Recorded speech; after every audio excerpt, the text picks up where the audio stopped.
अस्सलाम वालेकुम नाज़रीन, क्या हाल है। मैं उम्मीद करता हूँ आप लोग खैर से होंगे। अच्छा नाज़रीन, आज हम स्पेसिफ़िकली बात करने लगे हैं हील्स में जो क्रैक्स आते हैं, यानी कि आपकी एड़ियों के अंदर जो बारीक बारीक क्रैक्स सी आ जाती हैं, दरारें सी आ जाती हैं, वो किस वजह से आती हैं। नाज़रीन, उसकी कई वजह हैं। एक्जिमा भी हो सकता है, अगर आप डायबिटिक हैं उसकी वजह से भी हो सकता है, अगर आप ओबीज़ हैं यानी कि आपका बहुत ज़्यादा वज़न है उसकी वजह से भी हो सकता है, या आप बहुत देर खड़े रहते हैं तो उसकी वजह से भी हो जाता है। लेकिन जो सबसे इम्पॉर्टेंट और सबसे बड़ी वजह है वो क्या है, वो है ड्राइनेस।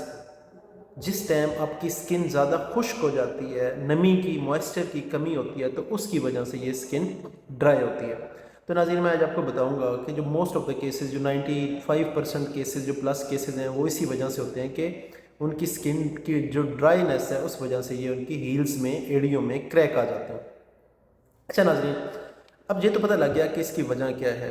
अब मैं आपको इसका कुछ सलूशन भी बताता हूँ और ईजीएस्ट सलूशन बताता हूँ। वो क्या है नाज़रीन, जिस टाइम आपके हील्स में क्रैक आना शुरू हो जाते हैं तो आपने इसे उसी वक्त ही ट्रीट करना है, ठीक है। अगर आप ज़्यादा टाइम दे देंगे तो उससे क्या होगा, उसके बाद आपको इसमें ईचिंग यानी कि ख़ारिश होना शुरू हो जाएगी, दर्द भी होना शुरू हो जाएगी। उसकी वजह यह है कि आपकी स्किन में क्रैक्स ऑलरेडी मौजूद होते हैं और फिर इसमें बैक्टीरियल यानी कि बैक्टीरिया का और फंगल अटैक होने के चांसेस बहुत ज़्यादा बढ़ जाते हैं।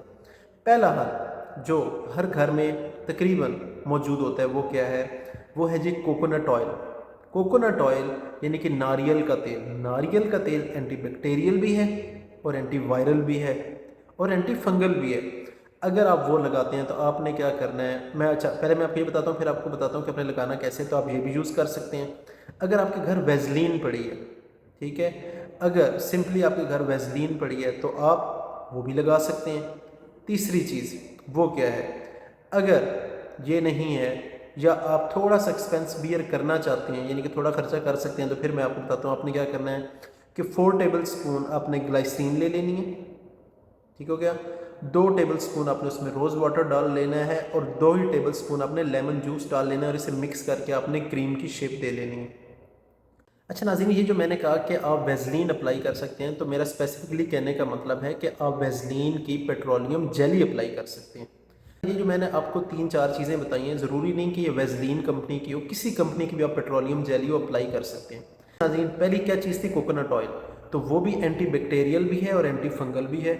ग्लाइसरीन जो दूसरा मैंने आपको बताया था, ग्लाइसरीन रोज़ वाटर और लेमन जूस ले सकते हैं। वो भी क्या है, उसमें ग्लाइसरीन जो है वो भी एंटी फंगल भी है और एंटी बैक्टीरियल भी है, यानी कि आपको किसी किस्म का इन्फेक्शन नहीं होगा। और तीसरी चीज़ जो मैंने आपको बताया, पेट्रोलियम जेली। पेट्रोलियम जेली भी जो है वो भी एंटी बैक्टीरियल भी है और एंटी फंगल भी है। अब आगे बात लगाने की। लगाना कैसे नाज़रीन, लगाने के लिए आपने ये करना है कि सबसे पहले आपने अपने पाँव को तकरीबन 10 मिनट नीम गर्म पानी ल्यूक वार्म वाटर में डिप करके रखना है। जब आप उसे डिप करके रखेंगे तो आपकी जो बाहर वाली जो डेड स्किन है जिसमें क्रैक्स हैं वो क्या हो जाएगी, नरम हो जाएगी। उसके बाद आपने उसे स्क्रबर लेके बिल्कुल ऊपर से जो डेड स्किन है उसे उतार लेना है, यानी कि आपने एक तरह का रगड़ लेना है। उससे क्या होगा कि ये जो जितनी ऊपर डेड स्किन है ये सारी उतर जाएगी। उसके बाद आपने क्या करना है, उसके बाद आपने इस पर अगर कोकोनट ऑयल अप्लाई करना है, वेजलीन अप्लाई करनी है, या मैंने आपको जो ये मिक्सचर बताया है ग्लाइसरीन का, रोज़ वाटर का और लेमन जूस का, अगर आपने ये अप्लाई करना है, जो भी आपको लगता है तो आप इसे अप्लाई करें। और उसके बाद आपने ये शाम को लगा के ऊपर आपने सॉक्स पहन लेनी है और फिर आपने रात को सो जाना है। एटलीस्ट दिन में आप 2 दफ़ा लगाएं। With in a few days आप देखेंगे कि ये जो क्रैक्स हैं बिल्कुल ख़त्म हो जाएंगे और किसी किस्म का इनमें कोई इन्फेक्शन होने के चांस भी नहीं होंगे।